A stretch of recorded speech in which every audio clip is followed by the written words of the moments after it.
Hey everyone, welcome back for another deep dive. Leadership in today's world, it's kind of like walking a tightrope, right? Mm. So many challenges, so many different directions to go. It really is, and it's fascinating to see how leaders throughout history have tackled those same challenges. Exactly. And that's why today we're going way back to the 13th century to learn from a leader who faced some pretty incredible obstacles. We're talking about Kublai Khan. Kublai Khan, the Mongol emperor who conquered and ruled all of China. His story is a masterclass in leadership, especially when it comes to navigating cultural differences and building a truly diverse empire. It's amazing, right? Like we have a whole podcast episode dedicated to Kublai Khan, and the stuff he accomplished is mind-blowing. He didn't just conquer China. He integrated himself into their culture. He even adopted some of their government systems. That's what makes his story so relevant, even today. So many leaders struggle with integrating different cultures, managing diverse teams. Kublai Khan's approach offers some really powerful lessons. So let's dive into that. Our deep dive today is all about extracting actionable leadership lessons from Kublai Khan's reign.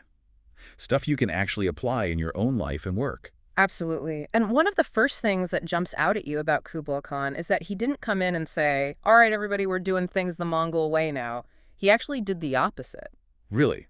So he didn't just impose Mongol rule on China. Nope. He embraced Chinese customs and traditions. He even adopted their Confucian examination system for government officials. Wow, that's unexpected. I mean, you conquer a whole empire, you'd think you'd want to, impose your own rules. Why do you think he took that approach? It was a brilliant strategy, actually. By respecting Chinese culture, he gained the support of the Chinese elites and made the transition of power much smoother. So it was like he understood that to effectively rule, he needed to find ways to connect with the people he was ruling. Exactly. It's about building bridges, not walls. Makes sense. But I'm guessing not everyone was happy with this approach.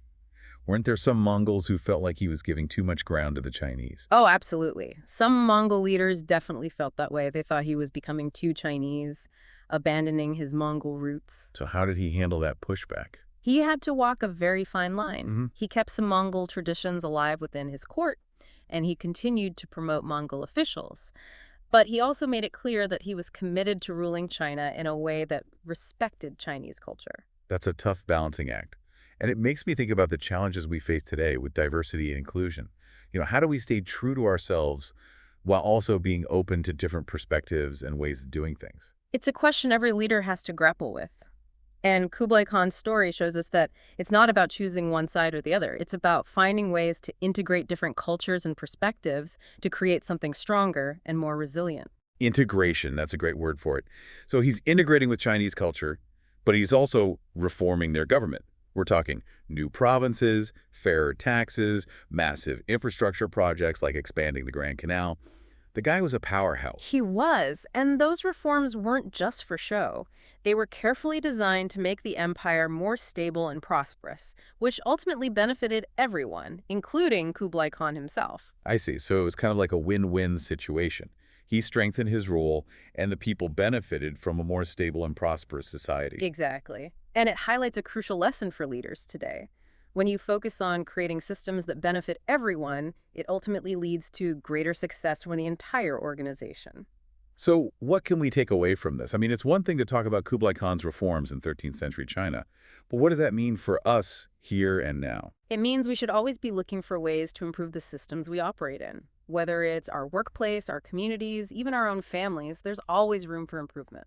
So like a Kublai Khan-style overhaul of our own lives. I like it.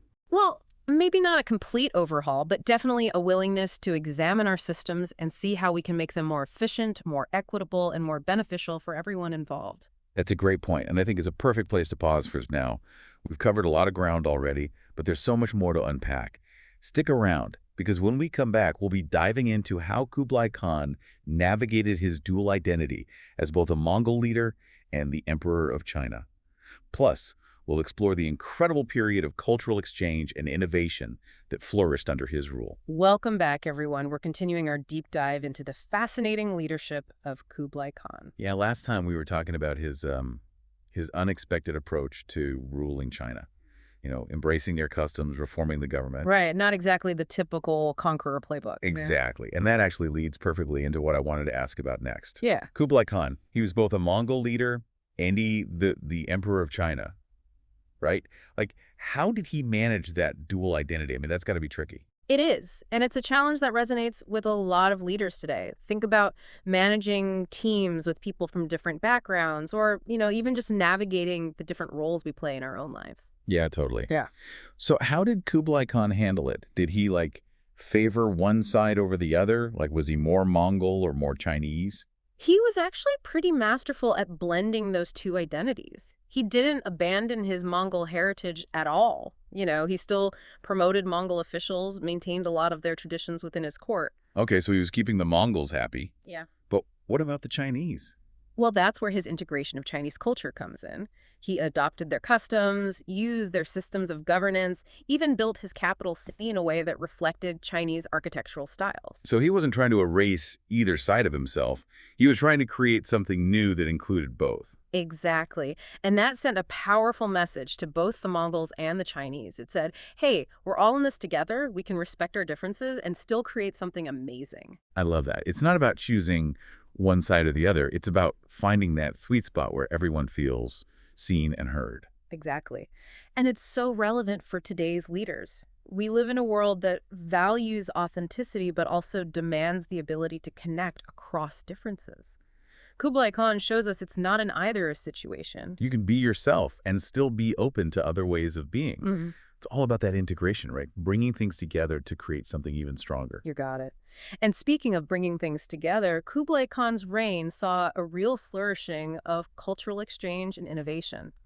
Think about it, the Yuan Dynasty, which he founded, it wasn't just a Mongol empire. It was influenced by Persia, Central Asia, and obviously Chinese traditions as well. Wow, that's a pretty impressive mix. I mean, what was driving all that cultural exchange? Was he, like, actively encouraging it? He was. Kublai Khan was incredibly open to ideas and talent from all over his vast empire. He invited scholars, artists, and merchants from different cultures to his court.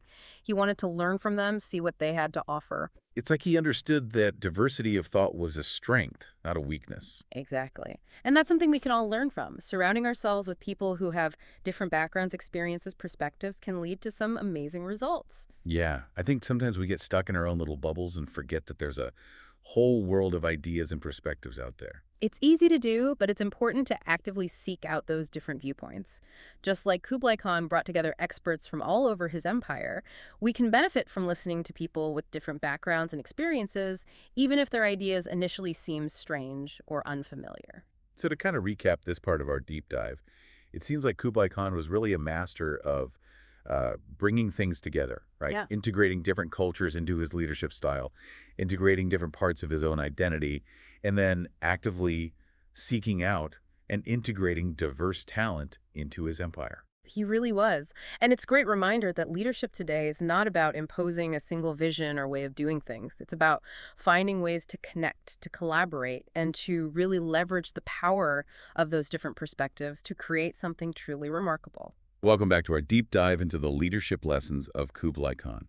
We've seen how he adapted to Chinese culture, how he reformed the government, how he embraced diverse perspectives. It's really a remarkable story. And as we wrap things up, I want to touch on one more key takeaway from Kublai Khan's leadership. It's the idea that true power comes not from conquering, but from connecting. Connecting.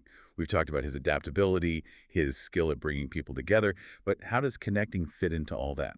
Well, Kublai Khan inherited an empire built through military conquest, right? Sure. But he understood that to really rule effectively, he had to go beyond force. So it wasn't enough to just have the biggest army. Exactly. He needed to connect with the people, understand their needs, build a society where everyone felt a sense of belonging. It's like he built physical connections with the Grand Canal, but also these bridges between people, cultures, different ways of life. That's a really powerful insight, and honestly, it feels so relevant today. Like everywhere you look, it seems like people are retreating into their own little corners of the world, focusing on what divides us rather than what unites us. I agree. We see it all the time, don't we? In politics, on social media, even sometimes within our own families and communities. It can be disheartening for sure, but what can we do about it? Like how can we as individuals apply this idea of connecting in our own lives? It starts with just being more intentional about listening to people, seeking out different perspectives, being open to learning from people who see the world differently than we do. Sometimes I think we're so quick to jump into debates and arguments Yeah. that we forget to actually listen to what the other person is saying. It's true, and it's something we all have to work on. Building those connections takes effort. It means stepping outside our comfort zone sometimes, challenging our own assumptions, even being willing to admit we might be wrong. But I think it's worth it, don't you? I mean, when we connect with others in a genuine way, we create a world that's richer, more vibrant, more understanding, like we're all in this together, right? Absolutely. Kublai Khan showed us that real leadership isn't about wielding power over people, it's about empowering them. It's about creating spaces where everyone feels seen, heard, and valued.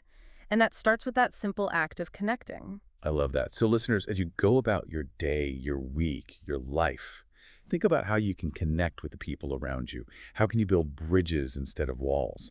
How can you contribute to a more connected, more harmonious world?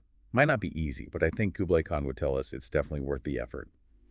Thanks for joining us on this deep dive into the leadership lessons of Kublai Khan. Until next time, keep exploring, keep learning, and most importantly, keep connecting.